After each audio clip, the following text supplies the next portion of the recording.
এখন আমি যারা মাধ্যমিক 2026 সালে দেবে সেই সব ছাত্রছাত্রীদের জন্য ভিডিও নিয়ে এসেছি। ইতিমধ্যেই তোমাদের প্রথম ইউনিট টেস্টের পরীক্ষা শেষ হতে চলেছে।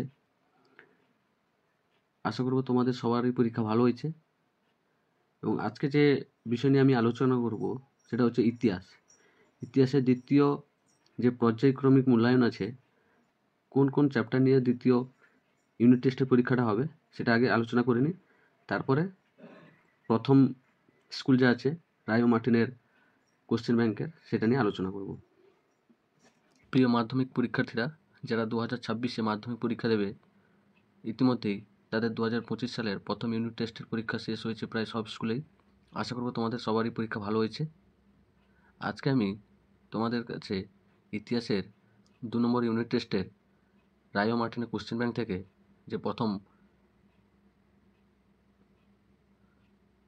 রায় মার্টিনের কোশ্চেন ব্যাংক থেকে প্রথম স্কুল ধরে আলোচনা করব এমসিকিউ এসিকিউ কোশ্চেনগুলোর। যে দ্বিতীয় সেমিস্টার পরীক্ষাটা হবে, সে দ্বিতীয় ইউনিট টেস্টের কী কী চ্যাপ্টার নিয়ে পরীক্ষা হবে সেটা আগে বলে দিই। 4, 5, 6 এই 3টে চ্যাপ্টার নিয়ে পরীক্ষা হবে। 4 নম্বর অধ্যায় যেটা আছে সংঘবদ্ধতার গোড়ার কথা, তারপরে আছে বিকল্প চিন্তা ও উদ্যোগ, তারপরে আছে 20 শতকের ভারতের কৃষক, শ্রমিক ও বামপন্থী আন্দোলন। এই 3টে অধ্যায় নিয়ে দ্বিতীয় পর্যায়ক্রমিক মূল্যায়ন হবে। যে 4 নম্বর অধ্যায় রয়েছে, 4 নম্বর থেকে তোমাদের এমসিকিউ যে প্রশ্ন আছে মাত্র 3টে, এসিকিউ 2টো, তারপরে 2 নম্বরের 1টা, আর 4 নম্বরের এই 3টে অধ্যায় থেকে যে কোনো 2টি বড় প্রশ্ন আসবে, আর 8 নম্বরেরও সেম এই 3টি অধ্যায় থেকে যে কোনো একটি বড় প্রশ্ন আসবে।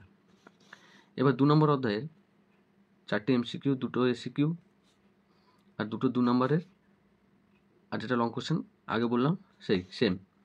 তো টোটাল হচ্ছে কি 40 নম্বরের পরীক্ষা হবে। ঠিক আছে? তো তার আগে তোমাদেরকে একটা কথা বলবো, তোমরা যদি চ্যানেলে নতুন হয়ে থাকো অবশ্যই চ্যানেলটিকে সাবস্ক্রাইব করে রাখবে, যাতে এরকম সাজেস্টিভ ভিডিও সর্বপ্রথম তোমার কাছে গিয়ে নোটিফিকেশনটা পৌঁছায়। তো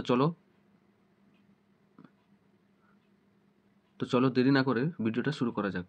প্রথম স্কুল থেকে প্রথম যে 1 নম্বরের কোশ্চেনটা রয়েছে সেটা আছে দ্বারকানাথ ঠাকুরের উদ্যোগে এবং রাধাকান্ত দেবের সভাপতিত্বে জমিদার সভা প্রতিষ্ঠিত হয়েছিল কত সালে?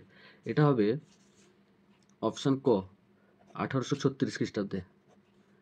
1836 খ্রিস্টাব্দে। এরপরে 2 দিকে আছে 19 শতকে স্বভাব সমিতির যুগ বলে অভিহিত করেছেন কে? এটা করেছেন ডক্টর অনিল শীল, অপশান খ। এরপরে আছে ভারতের ইতিহাসে রাষ্ট্রগুরু নামে অভিহিত হন, এটা হবে সুরেন্দ্রনাথ বন্দ্যোপাধ্যায়, অপশান ঘ, সুরেন্দ্রনাথ বন্দ্যোপাধ্যায়। এরপরে বাঙ্গাল গ্যাজেটটি পত্রিকার সম্পাদক ছিলেন রামমোহন রায়, অপশান খ। এরপরে এশিয়াটিক সোসাইটি প্রতিষ্ঠিত হয়েছিল, এটা তো সোজা, এশিয়াটিক সোসাইটি প্রতিষ্ঠিত হয়েছিল 1784 খ্রিস্টাব্দে। এরপর ক্রেস্কোগ্রাফ যন্ত্রটি আবিষ্কার করেন জগদীশচন্দ্র বসু, হবে গ। তারপর ক্যালকাটা জার্নাল অফ মেডিসিন এর সম্পাদক কে ছিলেন? এটা হবে মহেন্দ্রলাল সরকার, অপশান ক। এরপর স্বদেশ বান্ধব সমিতি প্রতিষ্ঠা করেন অশ্বিনী কুমার দত্ত, অপশান ক, অশ্বিনী কুমার দত্ত। এরপর কানপুর ভারতের কমিউনিস্ট পার্টি প্রতিষ্ঠিত হয়েছিল, এটা হবে অপশান গ, 1925 খ্রিস্টাব্দে 26শে ডিসেম্বর। তারপরে কংগ্রেস সমাজতন্ত্রী দল এর সাধারণ সম্পাদক কে ছিলেন? এটা হবে জয়প্রকাশ নারায়ণ, অপশান ক। খ বিভাগ থেকে স্তম্ভ ম্যাচ করতে বলেছে। প্রথমে আছে ভারতীয় জাতীয় কংগ্রেস, তারপরে আছে Indian association for the cultivation of science, তারপরে হচ্ছে চারু মজুমদার। প্রথমের যে প্রশ্নটা আছে ভারতীয় জাতীয় কংগ্রেস, এর অপশান হবে 1885, মানে 3 নম্বর, এটা 1885।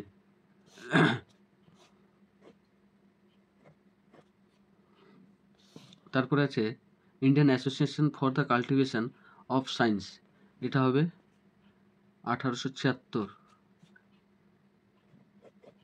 এরপরে চারু মজুমদার, এটা হবে তেভাগা আন্দোলন, মানে 2। এই ছিল স্তম্ভ মেলানো।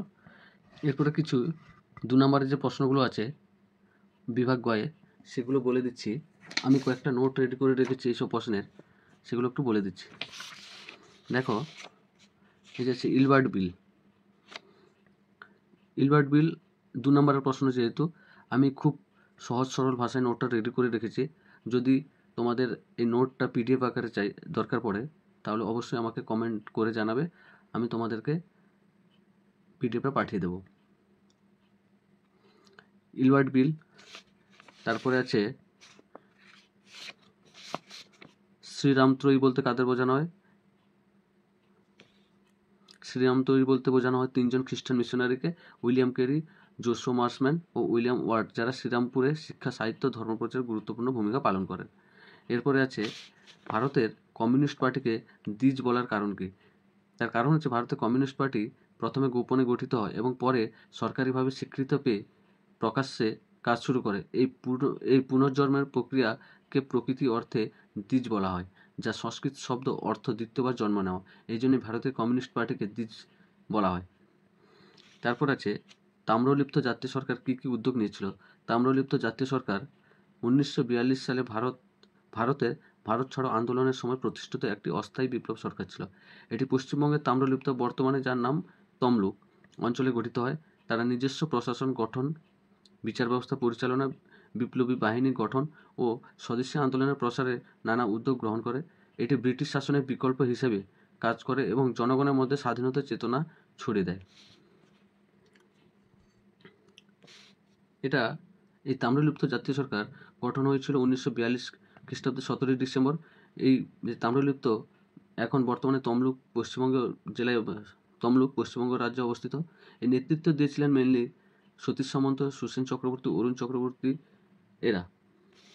এরপর হিন্দু মেলা প্রতিষ্ঠার মূল উদ্দেশ্য কী ছিল? 1 নম্বর ছিল জাতীয় চেতনার উন্মেষ ঘটানো, 2 নম্বর স্বদেশী পণ্যের প্রচার, 3 নম্বর হিন্দু সমাজে ঐক্য গঠন। এই হিন্দু মেলা সূচনা হয়েছিল যার 1867 সালে। এর প্রতিষ্ঠাতা, মানে এই মেলার উদ্বোধক বা এই মেলা যার নেতৃত্বে হয়েছিল, তিনি হচ্ছেন রাজনারায়ণ বসু ও নবগোপাল মিত্র। এবং এই মেলাকে যারা রূপদান দিয়েছিলেন বা এই মেলার যিনি অভিভাবক ছিলেন, তারা হচ্ছেন ঈশ্বরচন্দ্র বিদ্যাসাগর, রবীন্দ্রনাথ ঠাকুর। এরা কিশোর বয়সে এই মেলার সঙ্গে যুক্ত ছিলেন।